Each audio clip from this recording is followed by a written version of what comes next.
your source for everything paranormal. Para-X. The views expressed and the opinions given by the individual host and their guests do not necessarily reflect those of Para-X, its affiliates, or its sponsors.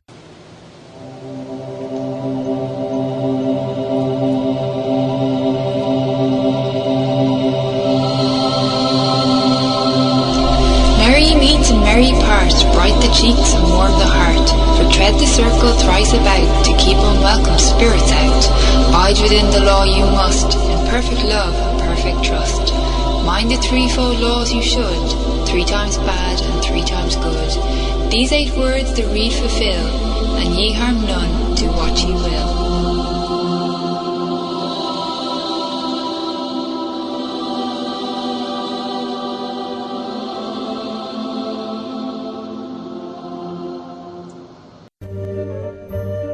Welcome to Stirring the Cauldron. Now, here's your host, Marla Brooks. Merry meet everybody and welcome. My guest tonight is Chris DiCesare. Chris is an extreme haunting survivor, and as a young college student, he had his life changed forever by a series of horrifying events in and around his college dorm room. C2D1. From early February to late April 1985, he and his college friends endured what is now called the C2D1 Haunting. Now, if you're in the Para-X chat room for the live show, we welcome questions and comments. And if you're listening live and you want to join us, you can come over to paraxradionetwork.com. Well, we've got a lot to talk about tonight, so hi, Chris. It's been a long time since we've a long time since you've paid us a visit, and it's nice to have you back. I was reading that you turned in to be an urban legend. Did you not? Yeah, but that wasn't my fault. People will say things, and like word of mouth and pass things on, and sometimes without your involvement. So I didn't know that for decades after my experience at Geneseo, the college there in New York, that people would find interest in what happened. And I found out, 10, 20 years later that people were talking about the events, and I became known as the ghost boy of Geneseo of Erie Hall, and surprised me. Well, yeah, but it's stuck, and it's been going on for a very long time because, when we talked the other day briefly, you mentioned that you were doing some recent filming. Do tell. Yes. I signed what they call an NDA, which is a non-disclosure agreement, so I can't say too much, but let me say this.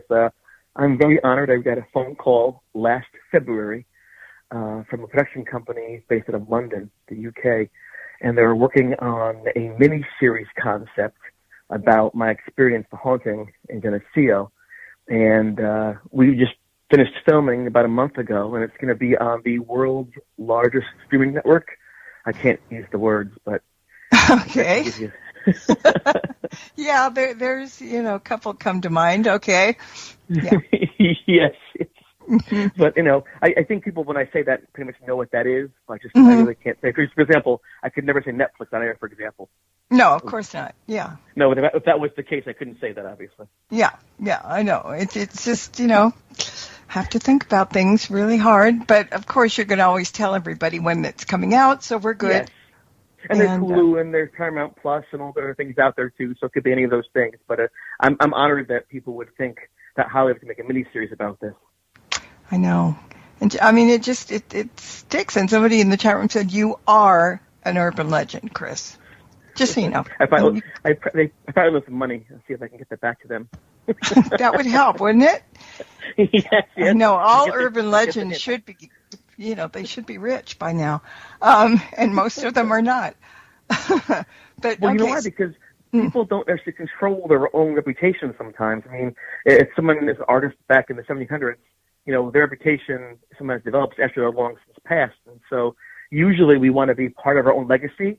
But urban legend suggests that it's beyond that person. And because I kind of shut myself off to these events for decades, it kind of took on a life of its own. I didn't control, so that's why it kind of surprised me. And people tend to share these events in ways that helps them, that puts out their own point of view, their own investigations and things. So it was interesting to come face to face with folks years later after their ideas were out there. It's a fascinating process. Mm-hmm. You know what? And as we're talking, I think there might be a whole lot of listeners who don't know about the C2D1 haunting. And so I'm going to kind of get it going that when most kids go off to college, the last thing on their minds is hearing strange voices and seeing apparitions, moving objects and all that. How long after you got to the dorm did all this start happening? It's funny because people might think that, okay, he goes off to college, he's hearing voices, things are going on, he's probably hitting alcohol a little bit too much or the hippie cabbage, but none of that, it was my second year of college. It was my third semester. And I just gone to see Ed and Lorraine Warren, the demonologists, speak at the college auditorium. My friend Jeff wanted to go see them. I didn't really know who they were at the time, but a few weeks after that, we began to hear in my room this, they'd call now a disembodied voice, and it would continue to call my name in a whisper like Chris. And that was alarming, and we began to see this thing in the room, looked like a person looking at us through the wall, and we had the floating books and the air currents and the freezing temperatures and the flashing lights, and it was just the shadows. It was a scary, scary time, and like you say, you don't go to college for that. I certainly didn't, and it really played havoc with my life. I started failing out of school. I quit the track team, so very quickly all my hard-earned, credits were falling by the wayside. Now, do you think that going to see the Warrens had anything to do with the ability to get to you?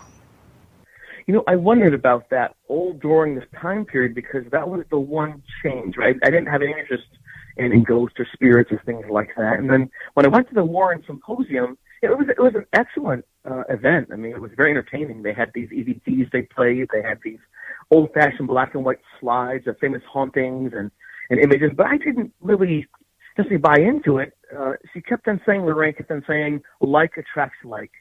And I would say, no, it doesn't. Take two magnets and like poles repel. That's not scientific. I've had a hard time with some of the concepts, but as I went through the haunting, month after month, I began to realize what she was saying had validity, that it's like personalities, like energies, like trains of thought and things. So I realized she wasn't talking science. She was talking interpersonal relationships and spirituality, which sometimes are a bit different. And so initially I kind of poo-pooed the whole thing, just a good show, and later on I realized, wow, they were importing some very good information about the stages of infestation and hauntings and things like that. And so later on I thought, my gosh, I'm glad I went to that. But I don't know if that necessarily opened my mind up to the possibility. Perhaps it did. But regardless, this haunting just took off like a rocket into the sky, and within a month we had like 12 people involved in this, and it can get kind of scary.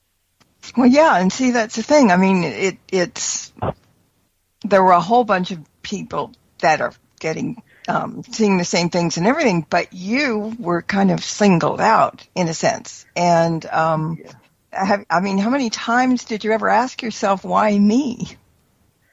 Every day. I didn't understand because I didn't do Ouija boards. I didn't, do anything that would maybe I don't go to cemeteries. I didn't do anything like that. I just ran. I played baseball and things. Very, different kind of approach. And I really thought to myself, wait a second. This can't be happening. Maybe there are drugs in my food. Maybe it's a gas leak in the room. Maybe it's a practical joke. Maybe it's mass hysteria. Maybe some hypnotized. I tried to find all these, common type answers to approach the event. And the only thing that stood the test of time after a few weeks was the paranormal. Something was actually happening. There's a spirit in the room, and whether somehow get rid of it. But how do you do that, right? How do you get rid of the spirit thing you can't touch or feel? And that's why we eventually called the priest. Yeah, see, that's so some of the thing. There was something I remember about that the entity kind of went into the shower with you, or did something like that. Do you remember that? Well, that sounds fun at that point in time. Like, all right, come on in. But it wasn't like that at all. I went to the shower by myself, and the thing kind of invited itself in and attacked me. And, it scratched up my back from my neck down to my waist. And it was a vicious, vicious attack where, I lifted off the ground and my head hit the side of the wall. And I remember screaming, who are you? What are you? Show yourself. You cowards, screaming. And then my friend Jeff and others found me on the bathroom floor, just lying there, shivering, naked and bleeding, just almost like unconscious. So a weird, odd thing. And that happened right after the blessing. It seemed that the blessing, while it did give me an area of safety in my room, which was room C2D1 in Erie Hall, a place to go, a safe harbor, the ghost of spirit seemed to be angry. It couldn't come near me. The priest had said this. I don't know how that works, but it got angry and began to attack myself and Bess and Linda and a whole bunch of people, So it did not like the fact it couldn't have access to me. And the folks all around me kept saying it would say one thing over and over again, and that was simply my name, Chris. Yeah. Did you think, most people would get the heck out of Dodge, when something like that happens. But you guys documented all that was going on. But did you really understand what really was going on? I think you raise a question that most people would ask themselves is, why don't you just leave? It's a bad place to get out. But, I was on a partial running scholarship. I don't want to lose that. I worked very hard for that. I trained many, many years to distance running and marathons and things. And, my grandfather fought in World War II, my uncle in the Vietnam War, and they got shot, got malaria, and they came back. I didn't know how to go home and quit college and say, I hear voices in my head. I didn't know how to, how to do that without sounding like I was giving up on all their dreams for me. My mom left college to the family to have me. Give all her dreams to raise me. And I thought, my God, it's terrible. She gave everything up for herself, and then I mess it up because I can't handle this, whatever this is. So I didn't really want to leave. At the same time, I didn't know how to survive that with this thing in the room doing these bizarre things. And so it was Jeff Unger, actually, who lived next door in room C2D2 of Erie Hall, who began to journal things or write things down. And he was convinced that if we could get some data, some information, eyewitness testimony, audio recordings, if we can get some photographs of this thing, it'd be an amazing opportunity to maybe explore what the afterlife is or what's on the other side, so to speak. And so it was really his insistence that we get this evidence. I don't want any moral. I just wanted it to end, but I saw the value in what he was doing and suggesting, and so we did it.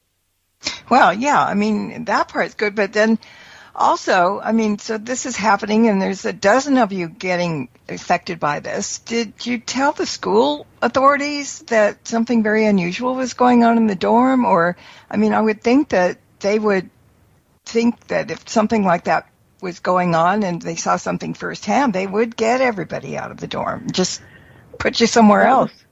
Yeah, we discussed that, Mama, for a little bit. Like, do we tell people? But the problem I saw was twofold. Number one, when people heard about this, they became intrigued by it. Oh, what's going on? I became the ghost boy, and people asked me to read their future and talk to other people's ghosts. And it wasn't like today where you have TV shows and radio shows and podcasts like your own. It was just nothing was out there except for In Search Of, and that's incredible. So no one knew how to handle the moment. There wasn't anybody like you out there kind of leading the way to say, listen, here's what you can do. We were teenagers.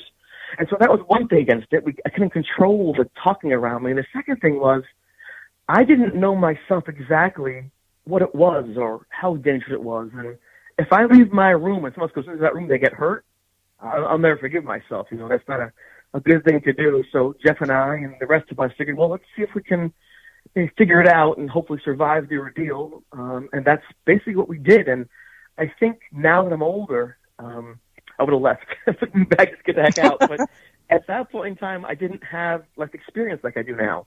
I didn't suffer loss of like people I love in my life. I didn't, just before COVID, before things like AIDS and things. So I didn't understand that sometimes risks are real, not just, conceptual.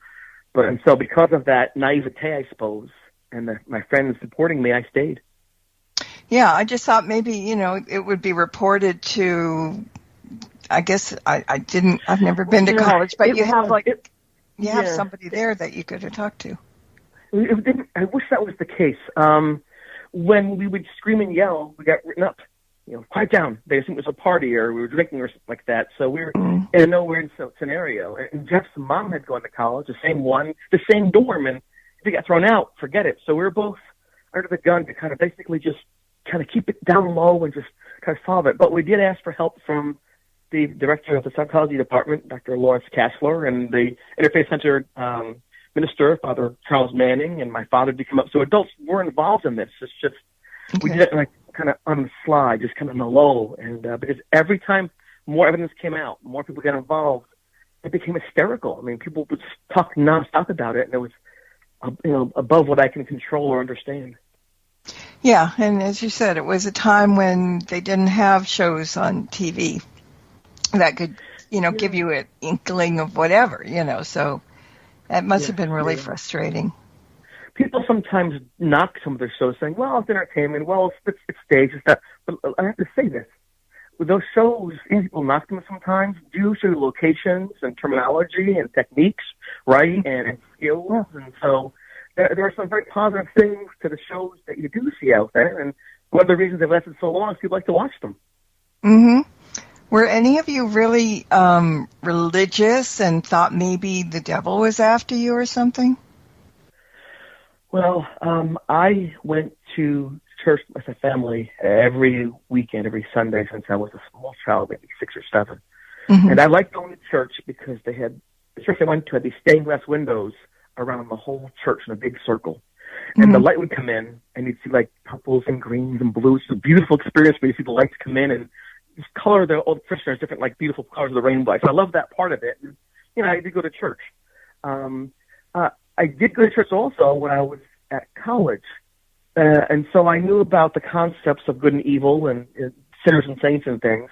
But I had been, up to that time, Marla, an honor roll student. I was the captain of the track team. I was really raised in almost like a Boy Scout, very, very sheltered. So I never thought like I should be punished. But I did wonder, if there was some evil thing there. Because I remember after I was attacked in the shower, I yelled, what are you, God, the devil? I didn't know what was happening because it seemed to me that God wouldn't attack me or something good wouldn't just cause pain randomly. And I thought, well, I don't know. I know the rules.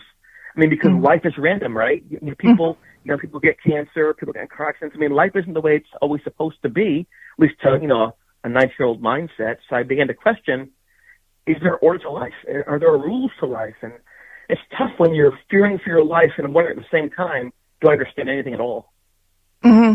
Yeah, that's true. Got a couple of quick chat room questions. First question was anybody in the dorms using a Ouija board or such? I wish I could answer that. The dorm was 3 buildings. There's probably about 200 people in the dorm.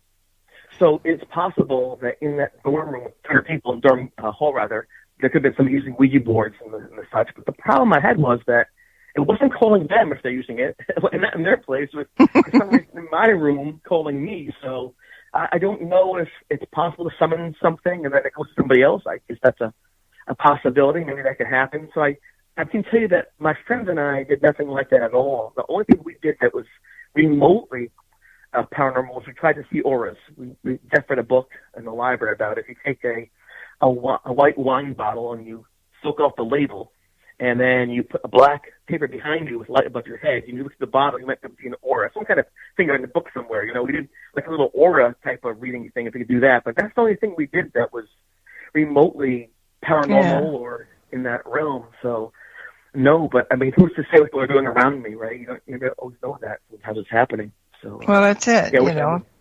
I think all kids go through a Ouija stage at some point or not. So yeah, the magic ball for me. Yes. Could you? Okay, so when I mean, there were all these things happening to you, but there came a point when you actually saw it at the time. Yes. What did it look like, and did anybody else see him as well, or were you just the chosen one? I was the first to see it as a full-bodied apparition. People had heard it and saw the effects on the room. The bed being indented, the mattress being indented, things flying through the room. But I'm the first person who saw it. I was in my room by myself. My roommate, Paul, had just had this horrible experience where he said that the light's being blocked by, like, these shadows over his head. So he left the room.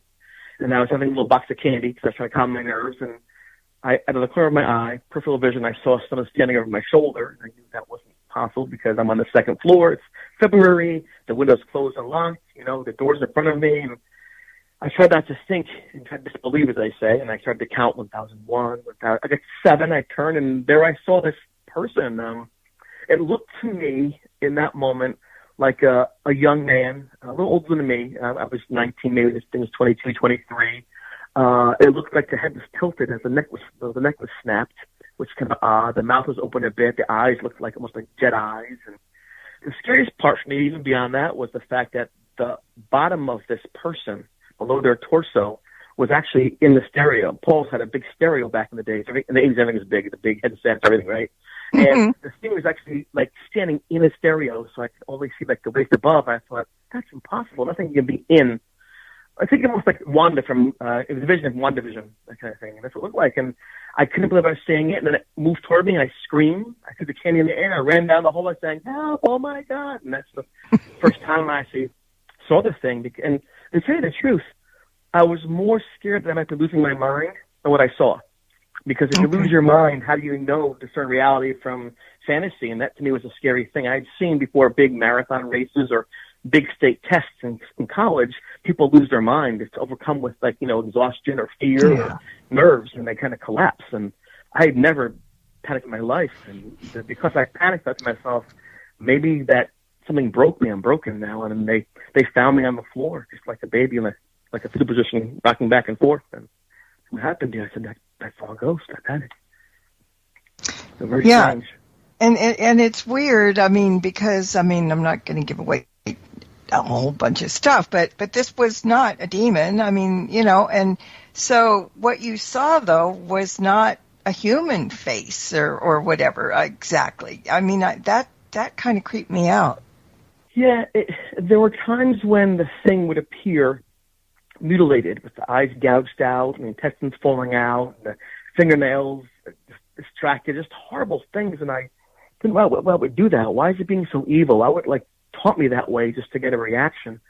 As we went through the haunting, it became more clear that maybe it's communicating something, an event, some knowledge, some things. But at first, I would just throw things at it and run away. I just had no understanding of what was going on at all. And I had to, like I said, in the movie sometimes people are brave. They have their spells or their faith or their K2 meter enough they go. But in life, sometimes in reality, there's no script for that. You don't know what's going to happen. And so there's an element of fear to everything you do. And I was afraid to sleep at night. I was afraid to leave the room sometimes. It really changes who you are. In fact, even the way you think sometimes has changed, because I would see people outside tossing frisbees and playing music, and I'd be in the room with this thing before the busing, and think, this is so unfair. Why is this happening to me? So it's sometimes hard to regulate even your own thoughts.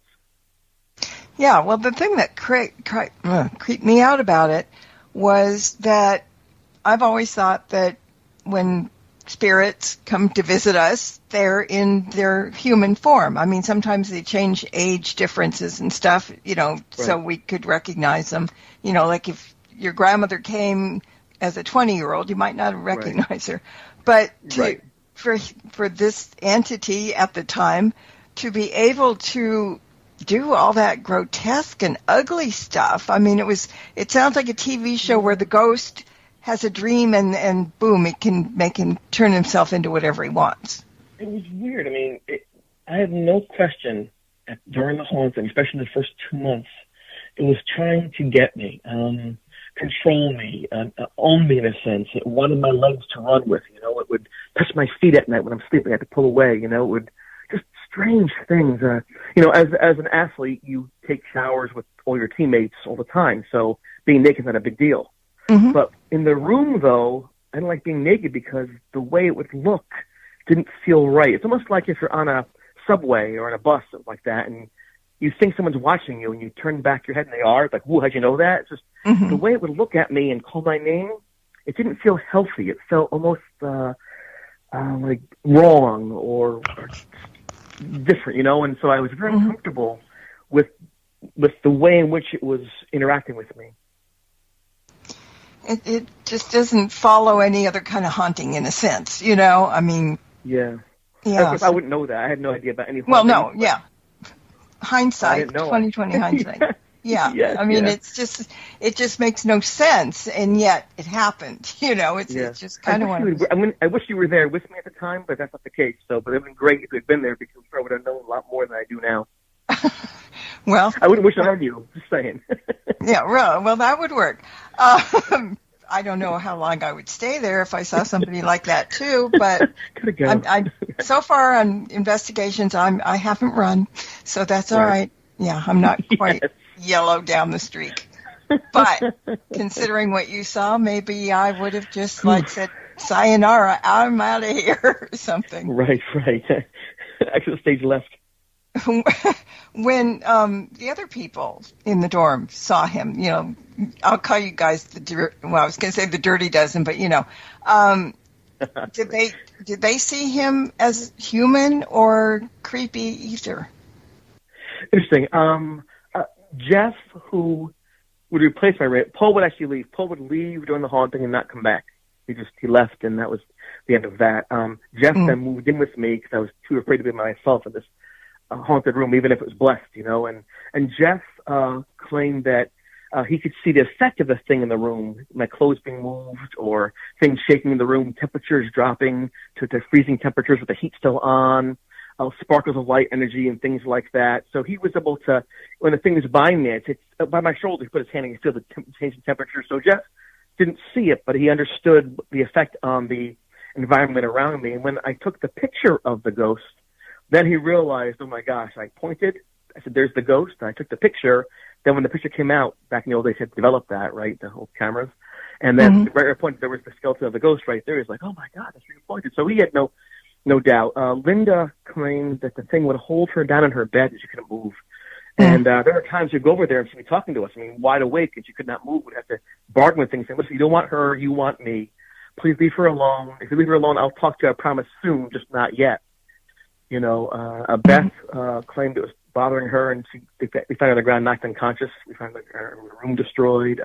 Brian. So it's just a lot of things happened, and because we were at the epicenter, there was no time to really analyze at length. A lot of times people go on investigations now, and then they'll play back the tapes or the video over a couple of weeks' time. Listen, we couldn't do that because every single day something new happened, and we were fearful for our lives. I ended up eventually sleeping in a different room every night, so it wouldn't follow me around right away. It just got really bad. I'm sorry I sound so fearful at the time, but that's the truth. Yeah, it just, did it interfere with your classwork and your schooling? Terribly. Yeah, terribly. It was, I was failing. I went from dean's list to I ended up on academic probation because even though I was able to kind of remedy things toward the end of the semester, I couldn't do a semester's work for 5 classes in 10 days. I managed to salvage 4 of the classes when I got a D in still. That took me up at the dean's list and put me on below 3.0 grade point average, which really was devastating for me. And then also, because I wasn't sleeping much and I had no energy to run, I was off the track team. And so I had to make sure I didn't come back in the fall. I lost that scholarship as well. So everything I'd worked for since I was a kindergartner, was at risk because of this thing. That was tough. It's a wonder you didn't get sick enough to get in the hospital. Probably not eating well and nerves. I wouldn't have gone. They wanted that. My friends wanted me to go to the hospital. They said, come on, let's go, because I was bleeding from my back. I lost 17 pounds in about 4 weeks, and just I was gone. But I was very fearful, Maura, that if I went to the hospital, they would say I'm self-harming, that I'm psychotic, that I had to be restrained or medicated. And I was afraid if they did that to me, it would find me and they wouldn't understand. So I almost violently opposed going to the hospital. I said, I'm not going. I'll fight you. It's kind of a scary thing because you watch sometimes on TV shows about interventions and you always feel bad for the person in the middle. They don't understand. And I found myself being the person in the middle. Like, oh my gosh, no one believes me what's happening. It's so strange, But eventually over time, they gave me some more time. They began to see and hear and feel what I was doing. And then they said, we're sorry about trying to push you in the hospital. Just at the time, they didn't know what else to do. And so, but I appreciate their concern for me. Friends help friends. Yeah. I knew I wasn't losing my mind. It's just I couldn't understand what was happening around me. Yeah, of course. All right, we're halfway through. So we're going to take a brief commercial. And so everybody stay put, and we'll be back in about 2 minutes. There's more Stirring the Cauldron with Marla Brooks right after these important messages. I was in the hospital with my son for 18 months. When he got injured, I wasn't prepared, but I knew I had to be strong. When I was told about John's injury, I was in complete shock. I just remember rushing into his room and giving him a big hug and letting him know I was there. These veterans and families are just a few of the heroes we serve at Homes for Our Troops. For thousands of severely injured veterans, everyday life is filled with barriers. It was really the little things throughout the house. Counters that you can't roll up to. I had to drag my wheelchair down steps. I want to help, but he is so determined. At Homes for Our Troops, we build specially adapted custom homes with features like wheelchair access, roll-in showers, and automatic door openers that allow them to function independently and focus on their recovery and family. This house is freedom. It's hope. It's a new beginning. This house has given me my family back. To learn more, visit hfotusa.org. Throughout time, events have occurred that have shaped human history. Spirit voices from the past have many stories to tell, and for the past several years, channelers Barry and Connie Strom have been conducting live channeling sessions and relaying those stories and messages from those on the other side. We invite you to tune in to Barry and Connie's new show, Channeling History, on the ParaX Radio Network, every Sunday night at 9 p.m. Eastern, as they relay the messages of those voices from the past, the ones who have witnessed history firsthand, and those who have made history themselves.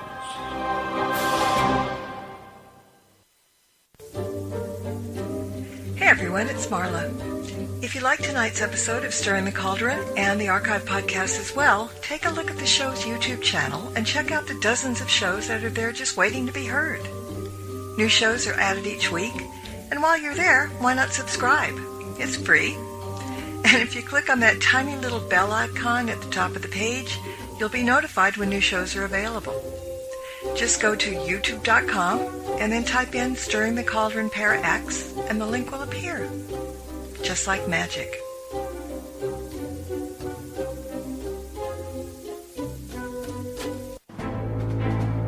Welcome back to Stirring the Cauldron. Once again, here's your host, Marla Brooks.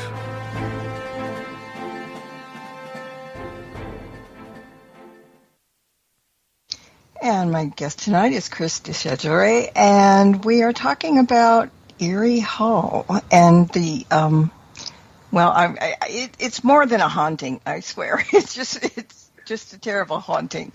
So we're talking about that. Chris, let's talk a little bit. I've got a couple of questions from the chat room, but I want to, before I forget, you went to a priest. Now, what did the priest have to do, and what was he thinking about this might have been, and what did he tell you what to do? Right. First of all, I love the theme song. For Stirring the Cauldron. I love that sound. But it was actually Paul's idea. I didn't want to see a priest at first because I went to the church. That would be embarrassing to tell the priest what was going on. And so Paul said he'd like to go and talk to him. So since Paul would do that, I kind of would follow him up to support him, you know. And we actually ended up, Paul and I, taking Jeff's notes with us because I said to Paul, I don't want to relive the whole thing talking to the priest. I don't want to think about those thoughts. So let's give him the notes. He can read the notes himself and then see what he thinks about that. I don't have to put myself through the ringer emotionally again. And Paul agreed, and Jeff said, take them. And so Father Charles Manning, I thought in the movies there was always some old priest. He's like 6'9" with the holy power. But he looked like he was like, you know, like a college kid. I'm like, we're in trouble. You know, Star Trek, red shirt, put it on. You know, but he was amazing. And he read the entire section for 45 minutes. And he said to us, I believe you. I thought, oh my gosh, he's asked some questions for you. I said, sure. He goes, you guys doing drugs? And I said, no, we're not. He said, I'm not accusing you. I'm just asking you because if I want to help you and you've been drinking or doing drugs or things, I don't know that. I just can't help you, can I? So I want to rule some things out. So very interesting approach how he did that. And then when we verified we weren't drinking, wasn't a practical joke, he said, okay, let me help you out. And he read in the notes that Jeff wrote that the thing was in the stereo, Paul's stereo. So he said, I can't do a religious ceremony on a secular ground with that person at college, and they won't give that, you know, for like some kind of exorcism thing. So I will come to your dorm Wednesday, 8 p.m., and I'll be there to fix your stereo. And I said, well, it's not broken. He goes, I know that, but I'm going to fix it. Oh, I'm going to fix it. Got it. So he was brilliant, Father. I mean, brilliant, wise man of years. And so 4 days later, he was at the dorm room. And he had with him a briefcase and to fix the stereo. But he opened up, there were some candles in there. There was, he had a book called The Pastoral Care of the Sick. The Rites of the Anointing Viaticum. It's a green book he had with him. He had some holy water. He just began to do this ceremony, and it wasn't like in the TV shows or movies where there's like fire and blood and demons running around the room. It was a ceremony, and but because of the incense and things, I remember he anointed my head with like oil, like across my forehead, and then at about 15-20 minutes, it got quiet, and I said, are we good? Are we okay? And he said, yeah, I did a blessing. And the blessing basically instructs the spirit to find rest and to find rest some other place. I'm here for you, for your peace of mind, and for the spirit's peace of mind as well. I thought, my God, this guy's brilliant. I couldn't imagine even thinking of in that terms. And I asked him, why is this going to get back in the room? He said, well, only invite him back in the room. I said, that won't happen. I said, why do you think this is happening to me as well? Look through the Bible, look through the holy text, the Quran and things, and the Torah, and you'll find people do sometimes see spirits and angels and demons and things. So it's part of God's creation, and you might have a gift where you see these things. So just be aware of that, and if you need help, let me know. So I thought, that's pretty cool, and so that's the approach he took. And I of course, I didn't see him again because I didn't want to keep bothering him. And it wasn't until 2015. It wasn't until 30 years later. I was on Coast to Coast AM with George Norrie back in the day. And I always, whenever I spoke publicly, thanked Father Charlie Manning just in case he was still around. And he was getting wheeled into surgery at Rochester General Hospital, had surgery, and he heard me say his name on the radio. He said, what? And so he Facebooked me that following, like, oh my gosh. And I said, I thank you so much for helping me. He goes, well, actually, you know what? Thank you, because as a priest, as a minister, in the Catholic faith, you don't get married. You don't have a family with you. You just give everything to the church, to the people. And then he retired and he didn't see people anymore. He wanted to do a good job, was like effective and all these things. And it made him very happy to know that someone along the line just really appreciated what he had done. And I think he helped both of us, me back then and him today. Wow. That's really interesting. He's still with us, too. He's still with us. And he actually stayed with us last month. I'm glad. See, you did a good thing. But kind of, there's a question in the chat room. Do you think that your experience came in a time of your life when you were vulnerably emotional? Or vulnerably emotionally? Okay. Well, I don't know. Let me say this.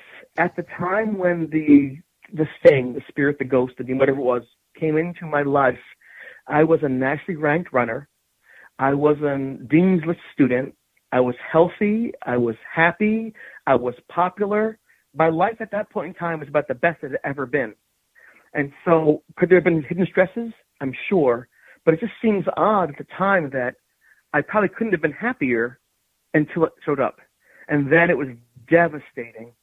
And so I know a lot of times people will be away from home and get depressed or sad or things, but not me. We played ping pong tables. We went to the Marketplace Mall in Rochester and got cassette tapes of Billy Idol and Culture Club and things, and Bruce Springsteen.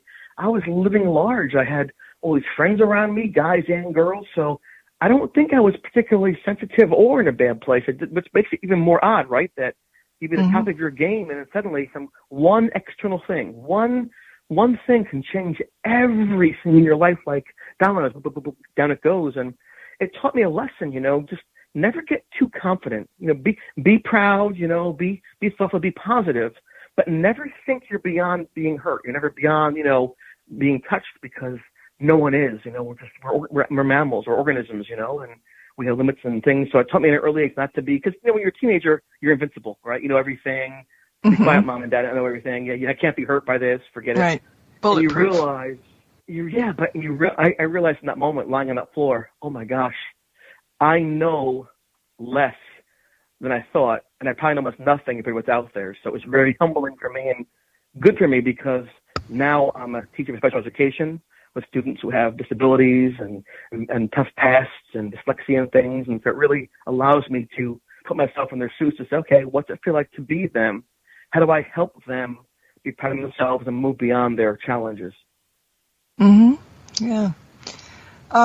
Eventually in this story, as it goes, you've heard some EVPs that kind of changed the way you thought about this whole haunting thing, right? Yeah, Jeff had always been a proponent of the idea of going the way of not religion or spirituality, but psychology, pseudosciences and sciences. And so he was very happy when our friend Beth, who had him as a student, got a meeting with Dr. Lawrence Kassler for us and then on the college campus. And very interesting about that is that he really was curious as to why it was happening, why I was seeing it. The evidence about him, somebody, cool pictures, cool notes, but he said, Chris, why is this happening? He wanted to know how I was doing this in some way. What was the rationale? And I said to him, I have no clue. I need your help with that. And he said, well, let's get more data then. So he's the one that suggested to us to use the old Maxell tapes and the tape recorder and record the ghosts talking in the dorm rooms. And so that's what we did. And, I talked into the tape recorder and I said, hi, Tommy. It's, as we call the ghost Tommy, it's me, Chris. And, I'm here. I told you I'd talk to you. Now I am. I want you to talk in this box. It will save your words. And, not now if I leave the room. And we'll come back in 15 minutes and we'll hear what you say. And so we just make the doors locked and we took the key away. And we're back in the room, hit rewind and played it. And sure enough, there it was. Help me, Chris. Help me. Help me. And I'll tell you, my friends were ecstatic because what happened? We asked to talk into the tape recorder. It did. It understood our language, understood our intent. It spoke in our language to us. It gave us information, and it was saved on the tape for people to hear in a closed, locked room on the second floor, right? And so they were ecstatic and thrilled. Marla, I was horrified because I don't know how to help it. And I'm agreeing to help it. I don't know how to help it. I can't even look at it without throwing things. So for me, their high point was my low point because I was basically not committing myself to not just running away, but actually talking with it and actually helping it. And how do you do that? I don't know what it is. So very odd situation, but it became apparent that he'd been calling me, unless he was tricking me in this moment, to get my help. He did a great deal of chaos to get your attention to start out with. He really did. Someone said, well, obviously he's evil, but, even a pet cat or dog will scratch or bite you if they're in pain, just because they're fearful. And so I think looking back, it was a spirit in need and pain, very desperate for assistance or acceptance or help, and I think looking back that it was very human to some degree in the way it reacted like people do now. And so I take some comfort in knowing that it was trying to communicate. And then towards the end, I did actually bring myself to have a conversation with it. And I think that worked out pretty well too. Yeah, you were learning all this going on. About when it started, if that thing wanted to sit down and talk to you, I don't think you would have, say, okay, pull up a chair, you just didn't want anything to do with him. But over time... No, I did not, right. But it kind of turned into something that was kind of like heartfelt, when somebody's asking you for help, but I wonder why he chose you to help, to do the helping. That's again, a great question, right? Why me, right? It was why me because that's who we are. We want to know, did we cause this? Was it just haphazard? Was it meant to be? Is it fate? Because as you go through your life, you wonder about things like that, what life can mean. And at the time, in all honesty, I had no idea what was going on. It wasn't until, I'm going to say 27 years later, we began to find out what happened. I called the ghost Tommy. Paul called it Tommy. Everyone called it Tommy for just independent reasons. Tommy, can you hear me? Tommy Knockers, Uncle Tommy. And so individually, we all called it Tommy. It was very strange. And so my mother, of all people, was doing some genealogy and said, my great uncle 7 times back, him and his brother found a guy in a tree by your college in 1779. His name was Thomas Boyd. I'm like, what? He goes, I'm in a tree. I'm like, wait a second. I think the broken neck. His name was Tommy. Like, that's really weird. And when I finally did talk to this thing, I finally got brave and went in the room and talked to it. And I broke the blessing. I asked it a very specific question. I asked, where are you from? And one word, he said, Danville. And then 27 years later, we found out Thomas Boyd, Tommy, who my ancestors found and buried his body, he came from Danville, Pennsylvania. So 27 years later, we began to piece together what would have happened. And my friend Jesse Pence at University in the Archives was able to verify all the facts on this. And it looks pretty much like that might be the spirit that had been calling my name. And then here's the odd thing. I ran by the tree he was killed in almost every other day for cross-country practice.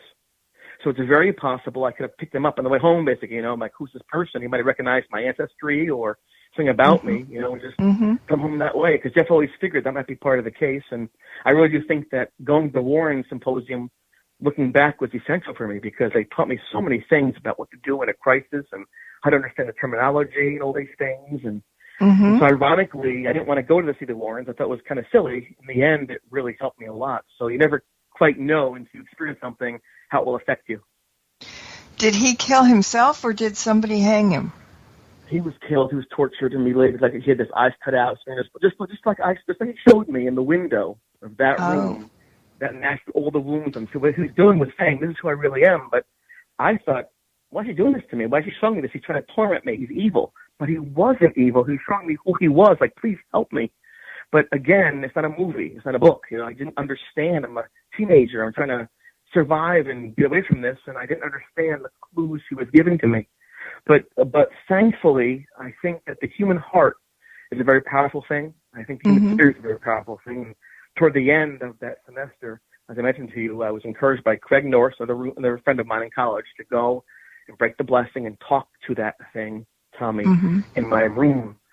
And when I did talk to him, I said to him, listen, at first I was angry at him because he was ruining my life. My life is ruined, my college career, my running, but his eyes were so sad. I had never seen eyes that sad before. I felt compelled to help. And I said, listen, whatever happened, whatever you did, can be forgiven. I believe there's love. I believe there's, a higher power out there that can forgive, and someone still loves you, someone from your life and your past. So please, you can't stay here. People are being hurt. You have to find rest. You have to find peace. If you want my help, listen to my words. You need to find rest. You have to forgive yourself. And that's how I tried to communicate, and that was the last time anyone ever saw him. So, did you do any research and find out why he was murdered? What did he have done? He was with the Revolutionary War Soldiers, Pennsylvania Regiment, and he was part of a scouting party, and then Lieutenant Parker. And they were told by a local scout, Native American scout, that not to go that direction, you'll be ambushed. He didn't believe them. In fact, nothing's there. Reports don't say that. And so because he listened to the scout, there was gunfire exchange, and then the Native Americans had necessarily attacked and tortured them and scalped them and pulled their eyes out and stuff like that. So it was his mistake. He mentioned to me one time, so much pain, made a mistake, and there it was. If he just listened to the Native American scout that was assigned to him, nothing would have happened. But he didn't do that, and then horrible pain and destruction happened. And then when George Washington found out what happened to General Sullivan and his men in Geneseo, he sent troops out there to wipe out the whole area. And most Native Americans died on the marching, through the wintertime to Fort Niagara. So it became this huge, huge historical event in our nation's history. So lots to be sorry for if you triggered that. Yeah, that's a shame. I mean, but no one's perfect, right? I mean, no one's perfect. I believe, and I could be wrong on this, that if you do something with good intentions and you try hard to be a good person, even if it goes wrong, you just do your best, and sometimes you don't have all the answers. And I'm hoping that all these years later that his spirit did find some rest, because no one should suffer forever. Well, since then, I mean, you've gotten more into metaphysics and paranormal. Did you ever think that you wanted to have a medium, for example, try and get in touch with him? No, thank you. No, thanks. Nope. It's like having a high school girlfriend or boyfriend, and then it goes very badly. I did it once, I'm not going to hurt it again. Sorry, lesson learned. In fact, I stayed away from the paranormal for decades because my experience was just so negative. I mean, one of my friends committed suicide because of the haunting. We had people get hurt and bleeding and failing school. I mean, this was not an investigation. This was an ordeal.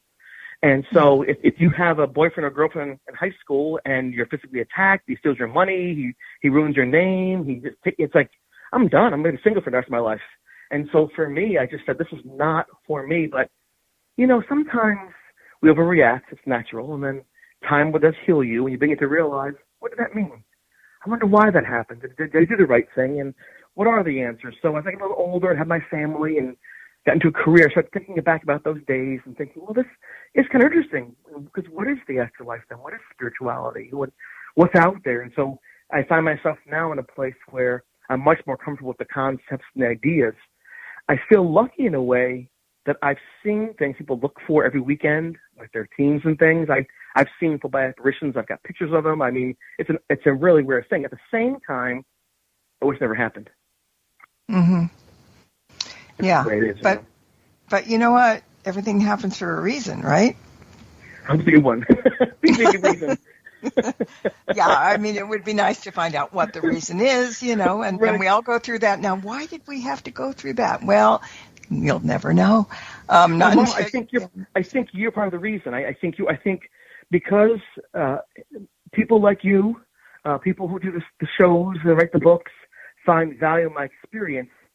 I think I can now share a message of healing, of hope, of forgiveness, of pushing forward, of surviving. So I think, looking back, I think the meaning is not me. It's not the ghost itself. I think it's the fact that human beings need to hear these situations, understand there's more than just 9 to 5 and, dot matrix printers and things like that. We're more than just the food we eat. We are these spiritual beings that have so much love inside of us and creativity we can't even engage, So I really think, looking back, it was meant to happen for a reason, that is this: sharing messages of positivity, hope, and bring people together. You and I might have different sports we like, different politics, different backgrounds, but you and I can go on this conversation right now with respect, admiration, and love, and conduct it. And so I think it's a beautiful thing. Mm-hmm. Yeah, I mean, spreading the word and just getting to understand things. That nothing is ever black and white. There's always something in the middle, and that's, I always say that the gray part is the part of possibilities.